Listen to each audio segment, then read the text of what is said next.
सोचने की, समझने की शक्ति रखनी चाहिए। अभी थोड़ा और डीप चले तो हम समझ सकते हैं कि यार एंगरनेस क्या है, एंग्रीनेस क्या है। हम ये चाहते हैं कि वो वैसा हो जो हम चाहते हैं। गुस्सा तभी आता है, करेक्ट। गुस्सा कब आता है? जब जब हम जो सोचते हैं, जो करना चाहते हैं, जो होना चाहिए, जो हम चाहते हैं वो नहीं होता, तब हमें गुस्सा आता है, right. This is the single philosophy of गुस्सा, एंग्रीनेस, राइट। तो हमने हमने ये समझ लिया है कि गुस्सा हमें कब आता है, राइट। अब इसके डीप में जाना है ना, तो हम चले डीप में थोड़ा आज चले। गुस्सा क्यों आता है ये हमने समझ लिया। अब इसको ओवरकम कैसे करें, इसको कम कैसे करें, क्योंकि हम देखते अभी अभी मैं आपको एक छोटी सी नोटिफिकेशन देना चाहता हूँ कि अभी ये जो पहले जो गुस्सा आता था ना, वो जायज़ था। पहले लोग बिना बात गुस्सा नहीं करते थे। अभी जो गुस्सा आ रहा है ना, आपको पता होगा कहीं ना कहीं लोग दिखावे के लिए करते हैं। हेलो, कहीं ना कहीं लोग दिखावे के लिए करते हैं। और मैं आपको वादा कर सकता हूँ, क्योंकि मैंने अपने आसपास लोगों को ऐसा देखा है जो कि गुस्सा करते हैं, वो भी ओनली फॉर दिखाने के लिए। आपको वो गुस्सा होते नहीं, दिखाने के लिए, क्योंकि कभी ना कभी उनको आपकी कोई ना कोई बात हिट कर गई होती है, जिसकी वजह से वो आपको वापस गुस्सा दिलाना चाहते हैं। और गुस्सा दिलाने के लिए वो आपसे गुस्सा होते हैं और वो दिखाते हैं, ठीक है। ये हमारे साइकोलॉजी का एक सबसे बड़ा फ्लो है, जिसे हमें पकड़ना चाहिए।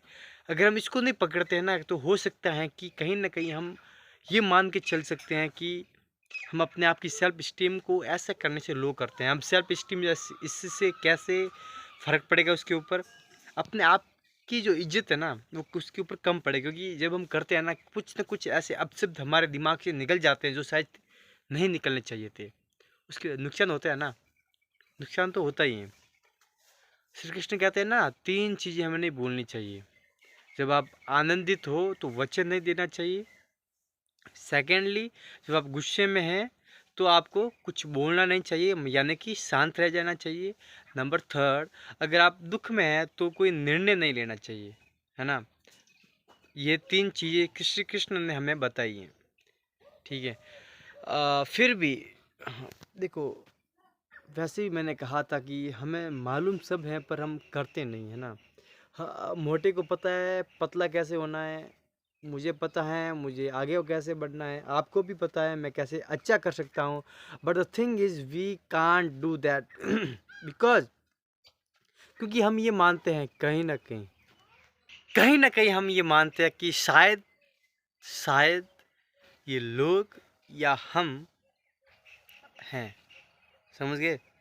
तो इसको, अब इसे एंग्रीनेस को कम करने का क्या मतलब हुआ, अब हम कैसे कर सकते हैं? इसके कई सारे ऑप्शंस हो सकते हैं। जैसे कि अगर आपको किसी को देखकर गुस्सा आ रहा है ना, तो सीधी सी बात, उसकी तरफ देखिए, उसकी आंखों में देखिए, अपने आप को एकदम काम कर लीजिए उसकी आंखों में देखकर। ऐसा नहीं है कि आपको गुस्सा होना है, नहीं, उसकी आंखों में देखना है। आपके अंदर एक रार होनी चाहिए, आवाज़ होनी चाहिए आपकी आंखों के थ्रू, पर आपके अंदर कामनेस होनी चाहिए।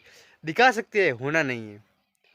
हम गुस्सा दिखा सकते हैं, होना नहीं है। इन द सेंस, एक स्टोरी से समझाता हूँ ना, एक स्टोरी मेरे पास से आपको समझाता हूँ। एक सांप है जो कि चाहता है कि मैं नारद जी का शिष्य बनूं। तो नारद जी उनको मिले और उन्होंने शॉर्ट में समझाता हूँ क्योंकि टाइम बहुत कम, 1 मिनट रहा है। तो नारद जी के पास वो सांप गया, उन्होंने कहा कि मैं आपका शिष्य बनना चाहता हूँ। तभी नारद जी ने कहा, हाँ ठीक है, तुम किसी को डसोगे नहीं, किसी को मारोगे नहीं, तभी तुम मेरे शिष्य बन सकते हो, और सारे दिन तुम नारायण नारायण करना पड़ेगा, ठीक है। उन्होंने बोला ठीक है।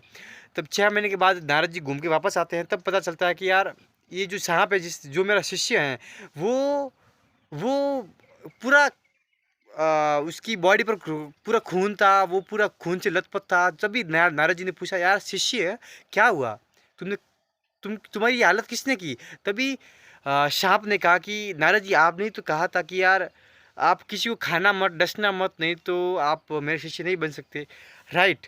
बट ये भी मैंने कहा था, नारद जी ने कहा, मैंने ये भी कहा कि सांप सुनिए, मैंने क्या कहा था उस वक्त, मैंने ये कहा था कि आप किसी को डसना मत, मतलब ये कि आप डसना मत, ओनली डसना मत, अपना फन दिखा सकते हो, मतलब ये कि हम गुस्सा दिखा सकते हैं, होना नहीं है।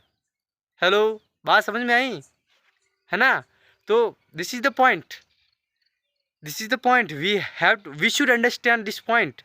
तो पूरी ऐसी अगर मुझे समरी बतानी हो आपको तो यही है, दिखाना है, होना नहीं है। दिखाने और होने में बड़ा गहरा फर्क होता है। सो हम आपके हैं कौन, हम आपके चेतन गहलोत 365 हार्ड चैलेंज के अंदर आज ही हमारा 83 83वां वीडियो है, और मिलते हैं नेक्स्ट वीडियो के अंदर। तब तक के लिए स्टे कनेक्टेड, स्टे कनेक्टेड। जय हिंद, टाटा, बाय बाय।